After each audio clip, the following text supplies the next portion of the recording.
इस समय आप लोग देख रहे हैं कि ईरान की भी खूब चर्चाएं हो रही हैं, अमेरिका की भी खूब चर्चाएं हो रही हैं और डोनाल्ड ट्रंप की तो चर्चाएं हो ही रही हैं।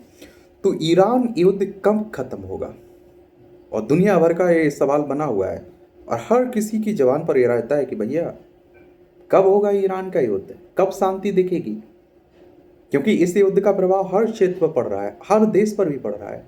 आप समझ रहे हैं, हमारे देश में गैस की किल्लत आप देख ही रहे हैं। और ट्रंप बार बार क्यों बदल रहे हैं समय सीमा?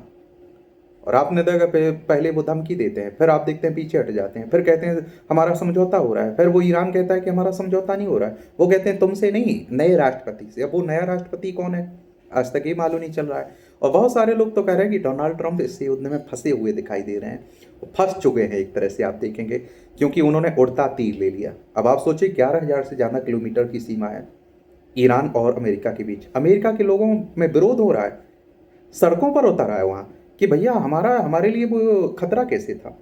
और इस युद्ध में अमेरिका को अपना पैसा खर्च करना पड़ रहा है, अपने हथियार खर्च करने पड़ रहे हैं। आप समझ रहे हैं, और वो खाड़ी देश भी कह रहे हैं कि भैया हम तो आपकी सुरक्षा के लिए, वो आपके भरोसे हम अपनी सुरक्षा के लिए थे, हमें आपकी सुरक्षा करनी पड़ रही है। और इसीलिए आप देख रहे हैं कि डोनाल्ड ट्रंप इस युद्ध से निकलने की भी कोशिश करते हुए दिखाई रहे। ब्राइट हाउस में एक मंच से अमेरिका के राष्ट्रपति डोनाल्ड ट्रंप ने ईरान के साथ अमेरिका इजरायल युद्ध की अवधि को लेकर अपना ताजा आकलन पेश किया है। और एक बात तो आपको बता दूं, दोनों ने, अमेरिका ने, ईरान ने, नाक का सवाल बना रखा है इस युद्ध को। ईरान के सर्वोच्च नेता मारे गए। अब ईरान अगर पीछे हटता है तो आप सोचिए ईरान का तो सब कुछ खत्म हो जाएगा ना। तो युद्ध शुरू करने के बाद अपने पहले टेलीविजन संबोधन में बुधवार रात ट्रंप ने कहा कि अमेरिका ईरान में अपने सैन्य लक्ष्यों को बहुत जल्द हासिल करने की राह पर है। ट्रंप ने अमेरिकियों को याद दिलाया कि यह संघर्ष अब तक दूसरे विश्व युद्ध और वियतनाम जैसे लंबी युद्ध से छोटा रहा। और फिर उन्होंने एक नई समय सीमा दी। उन्होंने कहा कि अगले 2 से 3 हफ्तों में हमें उन्हें पाषाण युग में पहुंचा देंगे जहां उन्हें होना चाहिए था। एक तरह से आप देखिए, इनका इंफ्रास्ट्रक्चर तकनीक खत्म कर देंगे। और यह पहली बार नहीं है जब ट्रंप या उनके प्रशासन के वरिष्ठ सदस्यों ने किसी डेडलाइन का जिक्र किया है। 28 फरवरी को जब ट्रंप ने इस अभियान की शुरुआत की घोषणा की, तब उन्होंने कहा था कि यह हमारे लक्ष्य हासिल होने तक जारी रहेगा। तब से राष्ट्रपति कभी कहते रहे कि अमेरिका पहले ही युद्ध जीत चुका है, कभी यह है कि सैन्य अभियान कुछ हफ्तों तक जारी रहेगा। और डोनाल्ड ट्रंप को यही लगा था कि वहाँ के जो राष्ट्र प्रमुख थे, नेता थे, उन्हें मार देंगे, वो सब कुछ बदल जाएगा, तख्ता पलट हो जाएगा। लेकिन इसके उल्टे हुआ। या आप देखेंगे कि ट्रंप प्रशासन का तरीका अलग है।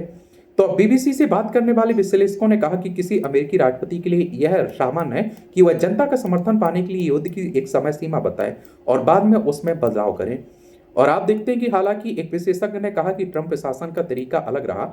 अमेरिकी रक्षा मंत्री पीट हेगसेथ ने संकेत दिया कि इस तरह की बदलती समय सीमा से रणनीतिक फायदा हो सकता है। और बुधवार को पत्रकारों के सवालों के जवाब में उन्होंने कहा कि अपने दुश्मन को यह मत बताइए कि आप क्या करने वाले हैं या नहीं करने वाले हैं, और यह भी मत बताइए कि आप कब रोकेंगे।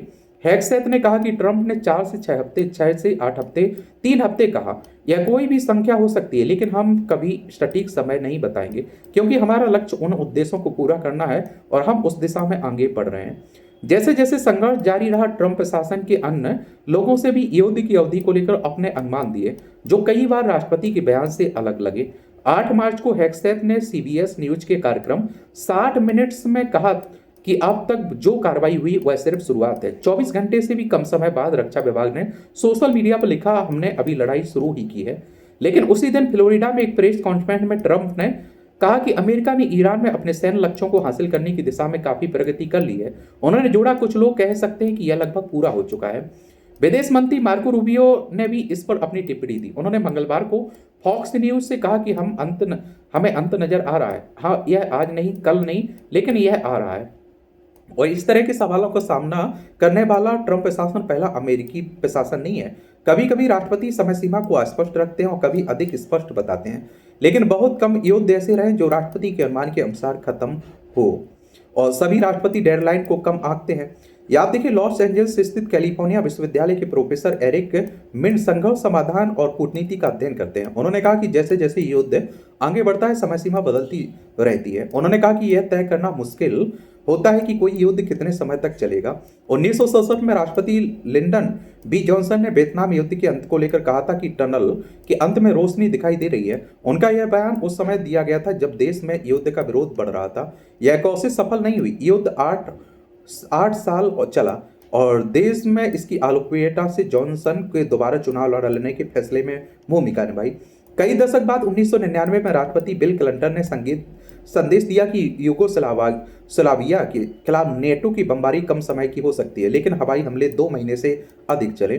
फिर इराक युद्ध के दौरान राष्ट्रपति जॉर्ज डब्ल्यू बुश का वह चर्चित मिशन पूरा हुआ वाला भाषण दिया था। ये भाषण उन्होंने युद्ध शुरू होने के 2 महीने बाद एक विमान वाहक पोत पर दिया था। अमेरिकी सेना 2011 तक इराक से नहीं लौटी।